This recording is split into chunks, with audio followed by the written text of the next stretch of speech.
Hi friends, నా పేరు Nehemiah. Welcome to Telugu Technospring YouTube channel. Friends, ఈరోజు వీడియోలో మనం నథింగ్ ఫోన్ 1 యూజర్ రివ్యూ అయితే చూద్దాం. సో నా దగ్గర అయితే నథింగ్ ఫోన్ 1 రివ్యూ చేయడానికి నా దగ్గర ఫోన్ అయితే లేదు. బట్ నా ఫ్రెండ్స్లో ఒకళ్ళు అయితే నథింగ్ ఫోన్ 1 అయితే కొన్నారు. కొన్ని దాదాపు 1 వీక్ నుంచి అయితే యూజ్ చేస్తున్నారు.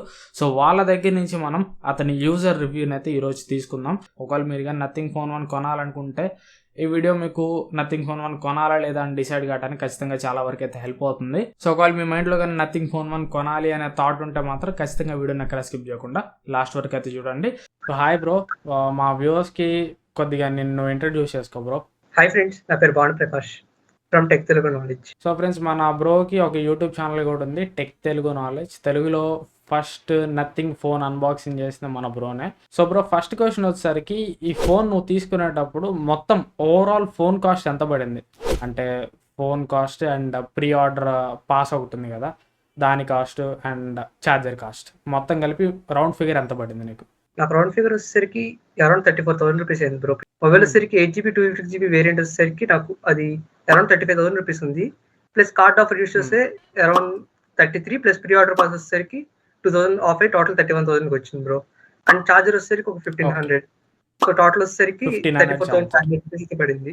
సో ఈ ఫోన్ నువ్వు ప్రీ ఆర్డర్ చేసి అంత ఇంట్రెస్టెడ్గా తీసుకోవడానికి ప్రైమరీ రీజన్ ఏంటి బ్రో? అంటే నథింగ్ వాళ్ళు క్రియేట్ చేసిన హైపా, లేదంటే నువ్వు వాడడానికి తీసుకున్నావా, స్పెసిఫికేషన్ నచ్చి తీసుకున్నావా? ఫస్ట్ ఆఫ్ ఆల్ వచ్చేసరికి OnePlus CEO ఎవరైతే ఉన్నారో కార్పి బయటకు వచ్చేసి కొత్త కంపెనీ స్టార్ట్ చేశారన్న ఒక రీజన్తో బ్రో.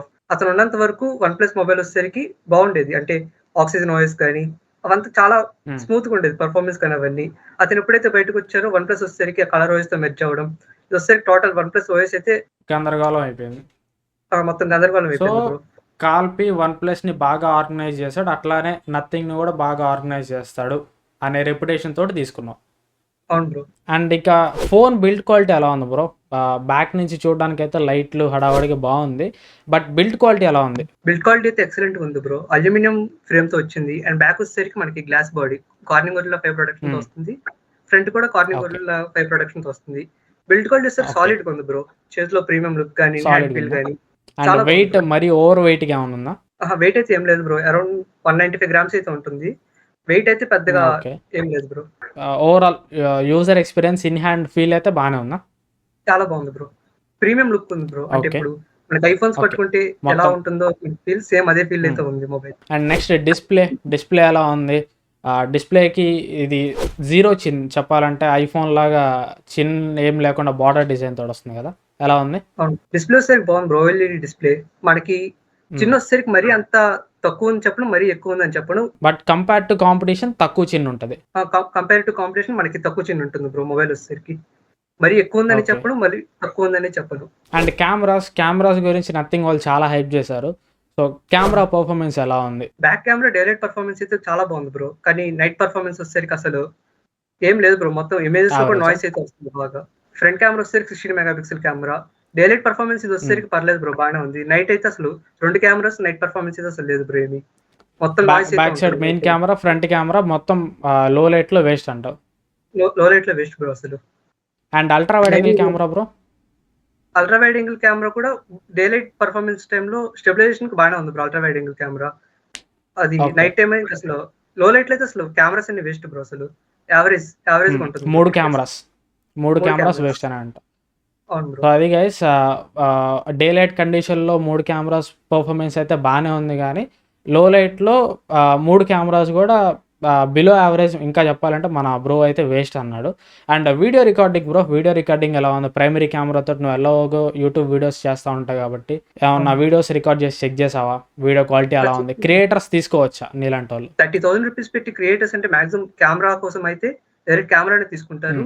జస్ట్ ఓన్లీ కెమెరా కోసం, వీడియో రికార్డింగ్ కోసం కెమెరా ఈ మొబైల్ తీసుకోవచ్చా అంటే వేస్ట్ బ్రో. ఓన్లీ క్రియేటర్స్ కి జస్ట్ మొబైల్ తో పాటు అంటే డైలీ యూజర్స్ తో పాటు జస్ట్ కెమెరా కూడా తీసుకోవచ్చు. అంటే డైలీ యూజర్స్ కి కొద్దిగా బెటర్ కెమెరా ఉన్న ఫోన్ అయితే ఓకే, కానీ డెడికేటెడ్ గా కెమెరా కోసం అయితే అవసరం లేదు. అండ్ పర్ఫార్మెన్స్ బ్రో, ఇది స్నాప్డ్రాగన్ 778G+ ప్రాసెసర్ తోటి వస్తుంది కదా. హెవీ గేమ్స్ ఆడుతున్నప్పుడు ఎలా ఉంది? నార్మల్ యూసేజ్లో ఎలా ఉంది? అండ్ హెవీగా యూజ్ చేస్తున్నప్పుడు ఫోన్ ఏమన్నా ఓవర్ హీట్ అవుతుందా? హెవీ గేమ్స్ ఆడుతున్న టైంలో ఫ్రేమ్ డ్రాప్స్ అయితే ఖచ్చితంగా ఉన్నాయి బ్రో మొబైల్లో. ఏదైనా గేమ్స్ ఆడుతున్నప్పుడు ఇప్పుడు ఆస్ఫాల్ట్ 9 ఉంది, అదే సపోర్ట్ కూడా చేయడం లేదు మొబైల్ కి. ఎన్నిసార్లు ఇన్స్టాల్ చేసి రీఇన్స్టాల్ చేస్తే సపోర్ట్ లేదు. అండ్ సపోర్ట్ లేదు. మిగతా కాల్ ఆఫ్ డ్యూటీలో అయితే మనకి ఫ్రేమ్ డ్రాప్స్ అయితే ఉన్నాయి బ్రో ఆడుతున్నప్పుడు. ఓకే. బీజిఎం అండ్ యాడ్ చూసారా బ్రో? లేదు బ్రో, బీజిఎం యాడ్ చూడలేదు. అండ్ హీటింగ్ ఎలా ఉంది? ఫోన్ ఏమన్నా ఓవర్ హీట్ అవుతుందా ఎండలో తీసుకెళ్ళి వాడుతున్నప్పుడు కానీ, కెమెరా ఎక్కువ యూజ్ చేస్తున్నప్పుడు కానీ? మాక్సిమం హీట్ అయితే లేదు బ్రో. చార్జ్ పెట్టినప్పుడు మాత్రం ఓవర్ హీట్ అవుతుంది బ్రో. అంటే ఏమన్నా బయటకి టెంపరేచర్ తీసుకెళ్ళి ఏమన్నా బయట చెక్ చేశారా ఎంతవరకు రీచ్ అయిందని?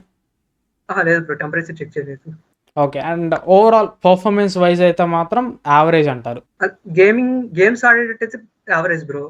నార్మల్గా డైలీ పర్ఫార్మెన్స్ అయితే బాగుంది బ్రో, ఎక్సలెంట్గా ఉంది. స్మూత్ ఏ ఉంటుంది మనకి, ఈజీగా చాలా స్మూత్ ఉంటుంది బ్రో ఏ మాత్రం. ఓకే బ్రో, మరి పర్ఫార్మెన్స్ మీరు ఫోన్ యూజ్ చేస్తున్నప్పుడు దీనిలో మీకు 120Hz రిఫ్రెష్ రేట్ ఉంటుంది కదా డిస్ప్లేకి. ఆ స్మూత్నెస్ మీకు మీరు ఫోన్ వాడుతున్నప్పుడు యూఐలో ల్యాగ్స్ కానీ స్టటర్స్ కానీ ఏమైనా అనిపించినాయా? లేదు బ్రో. ఫుల్ 120 FPS ఫోన్ ఇది హ్యాండిల్ చేయగలుగుతుందా? 120 హెడ్సెట్ అంటే మనకి సపరేట్ ఓన్లీ 120 హెడ్సెట్ పెట్టుకోవడానికి ఉండదు, 60 హెడ్సెట్ ఉండదు బ్రో. మనం ఆన్ చేసుకుంటే ఆటోమేటిక్ అదే 60 to 120 హెడ్స్ అదే చేంజ్ అవుతూ ఉంటుంది. సపరేట్ గా మనం ఒక ఆప్షన్ పెట్టుకోవడానికి ఉండదు, ఆటోమేటిక్ గా అదే డిసైడ్ చేసుకునేది. ఆటోమేటిక్ అదే డిసైడ్ చేసుకుంటుంది. సో అది గైస్ పర్ఫార్మెన్స్ అయితే మీరు daily day to day use చేస్తున్నప్పుడు అయితే నో ప్రాబ్లం. 778G+ ప్రాసెసర్ కాబట్టి బాగానే హ్యాండిల్ చేస్తుంది. అండ్ గేమింగ్ కూడా పర్లేదు, కొంతవరకు బాగానే హ్యాండిల్ చేస్తుంది. కానీ ఆ ప్రైస్లో 30,000లో కంపేర్డ్ టు కాంపిటీషన్ అయితే మాత్రం దీనిలో గేమింగ్ పర్ఫార్మెన్స్ కొద్దిగా తక్కువ ఉంటుందనే చెప్పొచ్చు. ఆ ప్రైస్లో దీనికంటే బెటర్ గేమింగ్ మొబైల్స్ ఇంకా ఉంటాయి. అండ్ బ్యాటరీ లైఫ్ ఎలా వస్తుంది బ్రో? బ్యాటరీ దీనిలో 4500 mAh బ్యాటరీ ఉంది కదా. ఒక ఫుల్ వర్కింగ్ డే ఈ ఫోన్ యూజ్ చేయొచ్చా? యావరేజ్ యూజర్కి స్క్రీన్ ఆన్ టైం ఎంత వస్తుంది? ఈజీగా మనకి మార్నింగ్ ఒక 9 ఆ టైం ఛార్జ్ పెట్టుకుంటే ఈజీగా మనకి రెగ్యులర్గా ఫోన్స్ మాట్లాడడం కానీ, వీడియోస్ చూడడం కానీ, లైట్ గేమ్స్ ఆడుతుంటే మనకి ఈవినింగ్ 7 ఆ టైంకి వచ్చేసరికి మనకి 20% అయితే వస్తుంది బ్రో. ఛార్జింగ్ బ్యాటరీ బ్యాకప్ అయితే పర్లేదు, బాగానే ఉంటుంది. పర్లేదు, ఇంకా కొద్దిగా ఇంప్రూవ్ చేయొచ్చు అంటారా బ్యాటరీ బ్యాకప్? ఇంప్రూవ్ చేయొచ్చు బ్రో. ఒకవేళ మనం గ్లిప్స్ కనుక ఆన్ చేసుకుంటే బ్యాక్ సైడ్ మనకి ఛార్జింగ్ అయితే బేవచ్చంగా దిగిపోతూ ఉంటుంది. అంటే లైట్లు ఆన్ చేసుకుంటే ఎంత వరకు డ్రైన్ అవుతుందని మీరు ఏమైనా క్యాలిక్యులేట్ చేస్తారా? ఒక 1 hour లైట్లు ఆన్ చేసి పెడితే ఎంతవరకు డ్రైన్ అయ్యిద్దని, లేదంటే 10 minutes లైట్లు ఆన్ చేసి పెడితే ఎంతవరకు డ్రైన్ అయ్యిద్దని? సపోజ్ ఇప్పుడు 1 hour యూస్ చేస్తుంటే మనకి 10% తగ్గుతుంది అనుకో bro, just normal lights off చేస్తుంటే. అదే లైట్స్ ఆన్ లో ఉంటే ఈజీగా 5% ఇంకా 5% ఎక్స్ట్రా తగ్గుతుంది. ఓకే, నార్మల్ యూజెస్ మీద ఇంకా 5 to 10% ఎక్స్ట్రా తగ్గుతుంది. అవును bro. And battery full charge కావడానికి 0 to 100% ఛార్జింగ్ టెస్ట్ ఏమైనా చేస్తారు? ఎంత టైంలో ఛార్జ్ అవుతుంది? 1 hour 15 minutes టైం అయితే పట్టింది బ్రో ఫుల్ ఛార్జ్ అవ్వడానికి. ఓకే, వైర్లెస్ ఛార్జింగ్ ఏమైనా చెక్ చేశారా బ్రో? లేదు బ్రో, టెస్ట్ చేయలేదు. ఓకే, వైర్లెస్ ఛార్జింగ్ చెక్ చేసినా కానీ వైర్లెస్ ఛార్జింగ్ దీనిలో 15 వాటే ఉంటుంది. అది ఫుల్ ఛార్జ్ అయ్యేలోకే 2 గంటలు దాటిపోయింది. No problem. ఖచ్చితంగా బ్రో. ఓకే, నెక్స్ట్ ఇంకా నథింగ్ ఓఎస్ గురించి చాలా హైప్ చేశారు. Nothing OS best ever Android OS అని, క్లీనెస్ట్ ఉంటుందని చాలా హైప్ చేశారు కదా. సో ఆ ఓఎస్ ఎక్స్పీరియన్స్ మీకు ఎలా ఉంది? ఈ 1 week యూజర్ ఎక్స్పీరియన్స్లో మీకు ఓఎస్లో ల్యాగ్స్ ఏమన్నా నోటీస్ చేశారా? ఓవరాల్ ఇనీషియల్ వ్యూ ఎలా ఉంది? ఓఎస్ చూడంగానే మీకు ఎలా అనిపించింది? ఓఎస్ అయితే సేమ్ క్లీన్ ఆండ్రాయిడ్ బ్రో. వీళ్ళు నథింగ్ ఓఎస్ అని అన్నారు కానీ జస్ట్ వాళ్ళ కస్టమైజ్ అయితే ఎక్కువ ఏం లేవు. జస్ట్ వెడ్జెట్స్ కానీ వాల్ పేపర్స్ వాటి వరకే ఉంది నథింగ్ సంబంధించి. మిగతా యాజ్ క్లీన్ అండి. ఇప్పుడు మోటోలో మొబైల్స్ ఉంటుంది మొత్తం ఆండ్రాయిడ్ నుంచి ఏదైతే సాఫ్ట్వేర్ తీసుకుంటారో అదే సాఫ్ట్వేర్, ఏం కస్టమైజేషన్స్ లేకుండా జస్ట్ వాళ్ళకి సంబంధించిన థీమ్ వరకే బ్రో. జస్ట్ పైన కొన్ని వాల్ పేపర్స్ వరకు. అవును బ్రో, వాల్ పేపర్స్ కానీ వాళ్ళకి సంబంధించిన జస్ట్ వెడ్జెట్స్ ఉంటాయి కదా బ్రో, వాటి వరకే. అంత పెద్ద డిఫరెన్స్ అయితే ఏం లేదు bro. Near to clean Android, as it is clean Android ఉందంటారు. అవును బ్రో. సో ఓఎస్ యూస్ చేస్తున్నప్పుడు ల్యాగ్స్ ఇట్లాంటివి ఏం లేవు కదా? ఏం లేవు బ్రో. ఈ 1 weekలో ఓఎస్ ఏమన్నా అప్డేట్స్ ఏమన్నా వాళ్ళు రిలీజ్ చేశారా? అప్డేట్స్ అంటే మొబైల్ సెటప్ చేస్తున్న టైంలో నాకు ఒక అప్డేట్ వచ్చింది బ్రో. ఇంకా అప్పటి నుంచి ఏం అప్డేట్స్ లేవు. ఇనిషియల్గా మీకు ఏమనిపించింది? ఇది పాత ఆక్సిజన్ ఓఎస్ని రీప్లేస్ చేసే అంత సీన్ ఉందంటారు దీనికి? లేదు బ్రో, అసలు పాత ఆక్సిజన్ అయితే సపరేట్, దానికంటూ సపరేట్ ఫ్యాన్ బేస్ ఉంటుంది. దాని యూఐ కానీ దాని స్మూత్ కానీ చాలా బాగుంటుంది బ్రో. అది ఇది వచ్చేసరికి మనకి రెగ్యులర్ క్లీన్ ఆ రేంజ్ లో లేదంటారా? ఆ రేంజ్ లో అయితే లేదు బ్రో. ఇది రెగ్యులర్ క్లీన్ ఆండ్రాయిడ్ లాగా ఉంది. పెద్ద దీనికంటూ సపరేట్ గా నథింగ్ ఓఎస్ అని అదేం లేదు బ్రో. రెగ్యులర్ క్లీన్ ఆండ్రాయిడ్ లాగా ఉంది. పైన ఆండ్రాయిడ్ మీద మళ్ళీ మనకి ఆక్సిజన్ ఓఎస్ లాంటి స్కిన్ లాంటిది ఏం లేకుండా డైరెక్ట్ స్టాక్ ఆండ్రాయిడే ఉంది. అవును బ్రో. అండ్ ఈ ఫోన్ లో మీకు మేజర్ ప్లస్ పాయింట్స్ ఏమనిపించినాయి? నాకు ఈ మొబైల్ లో వచ్చింది ఫస్ట్ వస్తే దీని premium build quality bro.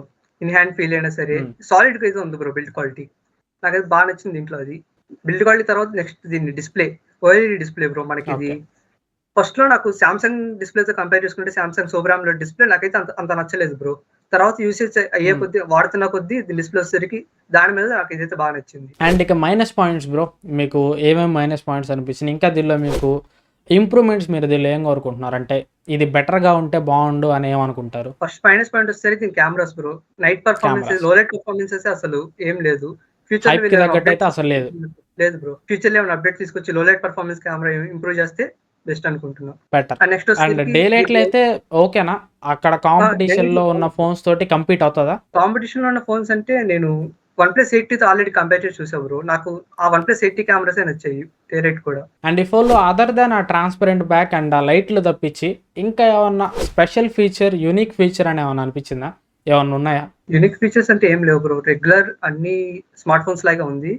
Back ఒక గ్లిప్స్ ఒకటి, జస్ట్ ప్రీమియం ఆ డిస్కో లైట్లు తప్ప మిగతా అంతా నార్మల్ ఫోన్ లాగే ఉంది. అండ్ చాలా మంది ఆ డిస్కో లైట్ల కోసం ఫోన్ తీసుకోవాలని చూస్తూ ఉంటారు. వాళ్ళకి మీరు ఏం సజెషన్ ఇస్తారు? ఓన్లీ లైట్స్ కోసం అయితే వేస్ట్ బ్రో తీసుకోవడం. 30,000 రూపీస్ పెట్టి అంత ప్రైస్ పెట్టి తీసుకోవడం కూడా వేస్టే కదా. అండ్ ఫైనల్ ఇంకొక క్వశ్చన్, ఓవరాల్ మీరు ఈ ఫోన్కి అవుట్ ఆఫ్ 10 రేటింగ్ ఇవ్వాలంటే ఎంత రేటింగ్ ఇస్తారు? అండ్ రీజన్ కూడా చెప్పండి ఎందుకు ఆ రేటింగ్ ఇచ్చారనేది. 10కి వచ్చేసరికి అరౌండ్ 7 బ్రో. రీజన్ వచ్చేసరికి డే లైట్ పర్ఫార్మెన్స్ కెమెరా అయితే బాగుంది. అండ్ ఇన్ హ్యాండ్ ఫీల్డ్ వచ్చేసరికి బాగా నచ్చింది. అండ్ గ్లిప్స్ కూడా మనకి ఏదైనా మన కస్టమైజ్ రింగ్ టోన్ కూడా మన సేమ్ రింగ్ టోన్ తగ్గట్టే బ్యాక్ సైడ్ గ్లిప్స్ వచ్చేసరికి యూనిక్ ఫీచర్ కాబట్టి. నెక్స్ట్ వచ్చేసరికి దీని డిస్ప్లే AMOLED తో కంపేర్ చేసుకుంటే బెస్ట్ అనిపించింది బ్రో. అండ్ నెక్స్ట్ దీని క్లీన్ ఆండ్రాయిడ్. సో ఇది ఫ్రెండ్స్ ఓవరాల్గా యూజర్ రివ్యూ అయితే చూసారు కదా. సో నేను యూజర్ రివ్యూ కోసం అడగగానే ఒప్పుకొని నాకు యూజర్ రివ్యూ ఇచ్చిన భానుప్రకాష్ బ్రోకి అయితే once again thank you. And bro channel link వచ్చరికి కింద డిస్క్రిప్షన్లో ఉంటుంది, ఒకసారి బ్రో ఛానల్ కూడా చెక్ చేయండి. అండ్ ఇక నా వర్డిక్ట్లోకి వెళ్ళబోయే ముందు యూజర్ రివ్యూలో ఒక చిన్న పాయింట్ అయితే మిస్ అయింది. చిన్న పాయింట్ ఏది కాకపోతే ఇదే మేజర్ పాయింట్ అనమాట. ఆ పాయింట్ ఏంటంటే నథింగ్ ఫోన్ 1 బ్యాక్ సైడ్ మీరు తిప్పి చూస్తే లోపల గ్లాస్ లోపల డస్ట్ పార్టికల్స్ అయితే ఉన్నాయి. చాలామందికి ఈ ప్రాబ్లం అయితే వస్తూ ఉంది. చాలామంది అయితే లోపల డస్ట్ పార్టికల్స్ కనిపిస్తున్నాయని కంప్లైంట్ అయితే చేస్తూ ఉన్నారు. సేమ్ ప్రాబ్లం మన భానుప్రకాష్ బ్రోకి కూడా ఉంది. ఇక్కడ మీరు చూడొచ్చు, స్క్రీన్ మీద మీకు ఇమేజెస్ అయితే వేస్తాను. అక్కడ రౌండ్ అప్ చేసి ఉన్నాయని డస్ట్ పార్టికల్స్ అనమాట.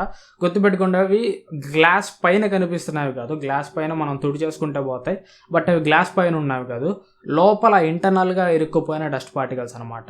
అంటే వీళ్ళు మ్యానుఫ్యాక్చరింగ్ చేసేటప్పుడు బ్యాక్ సైడ్ గ్లాస్ కింద ఇరుక్కుపోయిన డస్ట్ పార్టికల్స్ అయితే ఇక్కడ మీకు స్క్రీన్ మీద కనిపిస్తున్నాయి చూడండి. ఈ విషయమై భానుప్రకాష్ బ్రో అయితే నథింగ్ టీమ్ తోటి అయితే చాట్ చేశాడు. నథింగ్ టీమ్ కన్సర్న్కి అయితే ఇష్యూని అయితే తీసుకెళ్లాడు. వాళ్ళు ఏం చెప్పారంటే ఖచ్చితంగా ఫోన్ అయితే రీప్లేస్ చేసి ఇస్తాము, కొత్త ఫోన్ మీకు ఇస్తాము, డస్ట్ పార్టికల్స్ లేని ఫోన్ ఇస్తామని వాళ్ళైతే చెప్పారు. సో ఈ ఒకవేళ మీరు కూడా ఒకవేళ నథింగ్ ఫోన్ కొనుక్కొని ఉంటే మీకు కూడా ఒకవేళ లోపల డస్ట్ పార్టికల్స్ ఏమైనా కనిపిస్తే మాత్రం నథింగ్ వాళ్ళతో అయితే చార్జ్ చేయండి, నథింగ్ సపోర్ట్ తోటి అయితే చార్జ్ చేయండి. వాళ్ళు మీకు ఖచ్చితంగా ఒక కొత్త ఫోన్ అయితే రీప్లేస్ చేసి ఇస్తారు. అండ్ ఇక నా ఒపీనియన్ ఏంటంటే ఈ ఫోన్ ప్రైస్ మీకు బేస్ వేరియంట్ 8+128GB 32,000 రూపాయలు ఉంటుంది. మళ్ళీ మీకు బాక్స్లో ఛార్జర్ అయితే రాదు, ఛార్జర్ అయితే సపరేట్గా కొనుక్కోవాలి. దాని కాస్ట్ వచ్చేసరికి 1,500 రూపాయలు అయితే ఉంటుంది. ఓవరాల్గా ఈ ఫోన్ మీకు ఫోన్ అండ్ ఛార్జర్ రెండు కొనుక్కునేసరికి ఈ ఫోన్ కాస్ట్ మీకు 33,500 రూపాయల దాకా వెళ్తుంది. సో 33,500 రూపాయల్లో ఎవరికైతే ఒక unique looking phone premium build quality తోటి, ఈ ఫోన్ చూడడానికి యూనిక్గా ఉంటుంది, వెనకాల ట్రాన్స్పరెంట్ బ్యాక్, లైట్లు అవన్నీ ఉంటాయి, అండ్ బిల్డ్ క్వాలిటీ కూడా మీకు బ్యాక్ సైడ్ గ్లాస్ ఉంటుంది అండ్ మెటల్ ఫ్రేమ్ తోటి వస్తుంది.